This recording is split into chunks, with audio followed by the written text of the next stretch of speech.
სტადიონებს კატარს. მოგეთახმებით.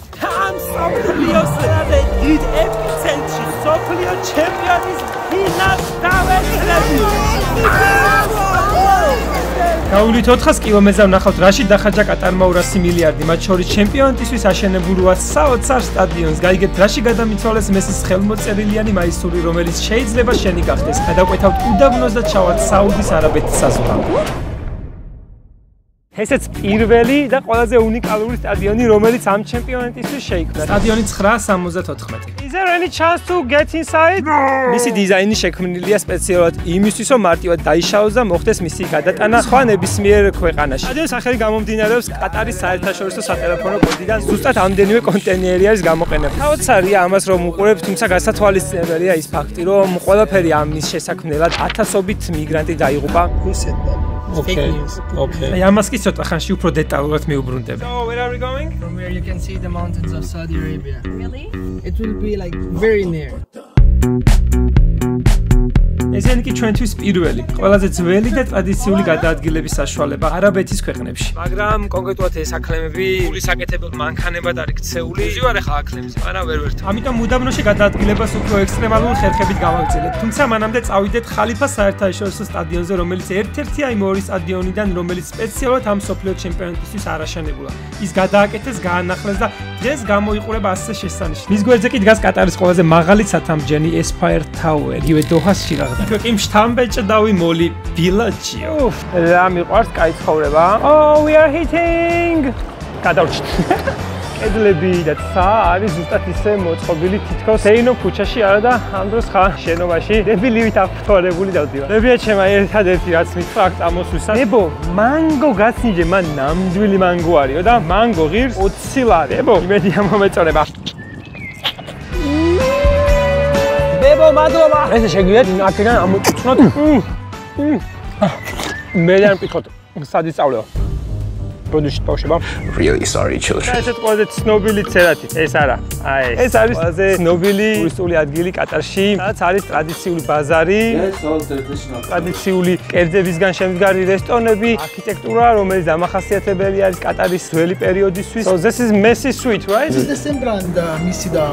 Hello. და ესე დამზადდა ტრადიციული მოსასხამი, რაც მესის მოაწვეს თასის აცევა. Georgia, this is Rus part. No, Russia has our territory occupied.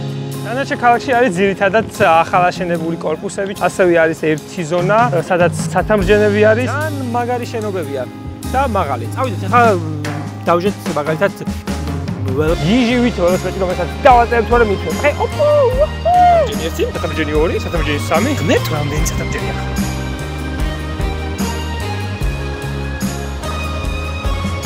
ზუსტად ამ სტადიონის ადგილას ადრე იდგა სხვა სტადიონი, რომელიც დაშალეს. ამ ნაშალის 80-90% გამოიყენეს ამ სტადიონის და სხვა ობიექტების ასაშენებლად. ამ ჯიგარმა ადამიანმა გამიჩერა I'm gonna take you for the Rayyan. ეს კი ჰამადია, ერთადერთი კატარის მოქალაქე, რომელიც ჩემს მოგზაურობისას შემხვდა. კატარის მოსახლეობა 3 მილიონამდეა, საიდანაც მხოლოდ 300,000-ია მოქალაქე და ერთ-ერთი უმდიდრესი ერია. შესაბამისად, მომსახურების სფეროში, ტაქსებში, რესტორნებში, ქუჩაში მხოლოდ მიგრანტებს შეხვდება.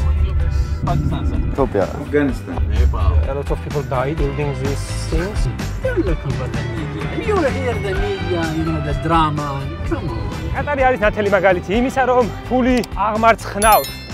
კი არა, ერთადაც ამოხეთქა ნავთობა და არაფერი სახელმწიფო რაღაცად გადაიქცა. სახელმწიფო, რომელსაც შეუძლია იყიდოს მსოფლიო ჩემპიონატი. The winner is Qatar.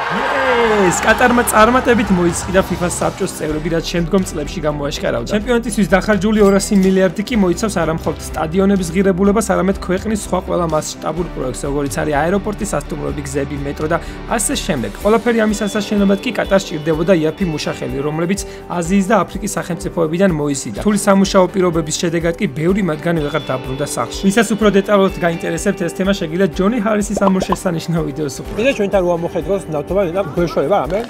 და ესეც ჩვენი მეოთხე საგანმანათლებლო ქალაქის სტადიონი, რომელსაც ასევე უწოდებენ უდაბნოს ბრილიანტს. შემდეგ სტადიონამდე კი 22 კილომეტრი გავიარე მეტროში. არაბულად ალ-ჯანუბი ნიშნავს სამხრეთს და სტადიონის კატარის ყველაზე სამხრეთ ნაწილში მდებარეობს. თუმცა არა ისეთ სამხრეთში, როგორც მაგალითად.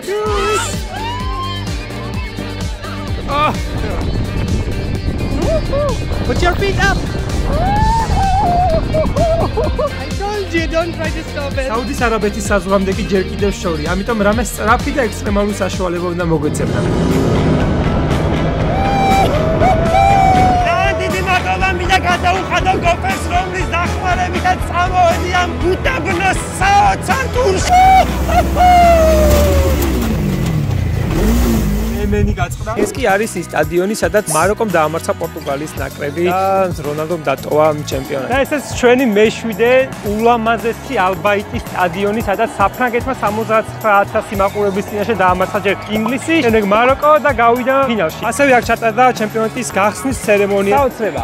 აი ჩვენს მერვე ბოლო სტადიონამდე და ფინალამდე კი გავაგრძელოთ უდაბნოს გავლა სპარსეთის ყურემდე. 60 კილომეტრის გავლის შემდეგ კი როგორც იქნა წყალიც გამოჩნდა. კი ჩემი და სპარსეთის ყურის პირველი შეხება.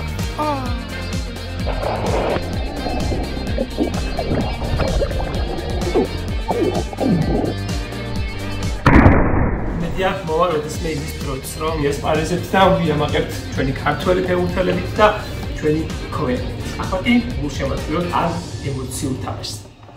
ეს შესანიშნავი ადგილი ესე დრო, სადღან უამრავი ადამიანის ემოციას იზიარებს. რა ხდება?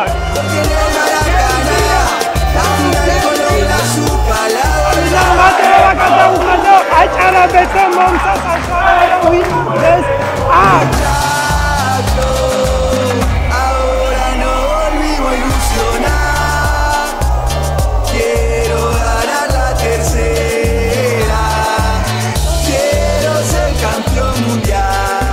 სტადიონზე მისთვის სანავე კი ისეთი რა მოხდა, რასაც არ ვეღოთ. Georgian t-shirt. Yeah, I'm from Georgia. You want to change for No, I don't. never see the Georgia t-shirt. მაისურის გადასვლას თხოვდა ეს ადამიანი, თუმცა გადაწყვეტილი მაქვს, რომ ეს მაისური უნდა გავათამაშო ეს შორის. საკომენტარით ნებისმიერი რამე გექნება ჩანსი მოიგოთ მაისური, რომელიც იყო მსოფლიო ჩემპიონატის ფინალს. ახლა კი ისე ვაგზელებდა ჩემთან მოსვლას და მაისურის გადაცვლის თხოვნას. Marvelous. I mean, I love it. This changed me that. Just look, my shirt is signed by Leo. Sure. I will think. შემდეგ კი ვიფიქრე არგენტინის გადაცვლილი მაისური უფრო სიმბოლური საჩუქარი იქნებოდა ამ ფინალის შემდეგ. თან მესის ხელმოწერილი და ეს ადამიანი ძალიან გავახარე. გვინდა რომ მესი გახდეს ჩემპიონი, მაგრამ შევადგოთ გაიჭიროს. თუმცა ესეთ კარგ და დაძაბულ თამაშს ვერ წარმოვიდგენი. მესის და დიმარიას გოლების შედეგად პირველი ტაიმი არგენტინის გამარჯვებით დასრულდა. მეორე ტაიმში კი თითქოს უიმედო საფრანგეთმა მოახერხა მბაპეს 2 გოლით 2 წუთში გათანაბრება და აქედან დაიწყო დაძაბულობა. ისე ვიმედი მაქვს რომ მესი დაამტკიცებს. აი ამის ხმა იყო და დამატებით ტაიმში მესი მოახერხა გოლის გატანა. არგენტინის და მესის გულშემატკივრის ბედნიერება კი დიდი ხანი არ გაგრძელებოდა. ხამიტარი და ისე 3-3 მესის ამოცნებას უკლავენ. მიამბაპე პეტრიკი და მატჩის ბოლო წუთებში კი დაძაბულობამ პიკს მიაღწია.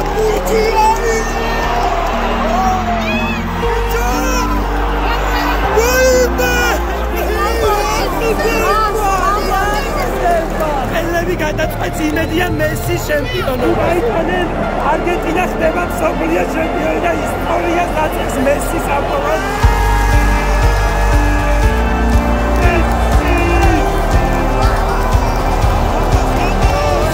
20 წლიანი კარიერის მანძილზე მესი მოახერხა ყველა ჯილდოს მოგება მსოფლიო ჩემპიონატის გარდა. ეს კი მისი ბოლო მატჩი იყო ამ ჩემპიონატზე. ლუსაილის სტადიონზე დაიწერა ისტორია და აქედან დაიწყო არა მხოლოდ არგენტინის, არამედ სრულიად ფეხბურთის სამყაროს ზეიმი.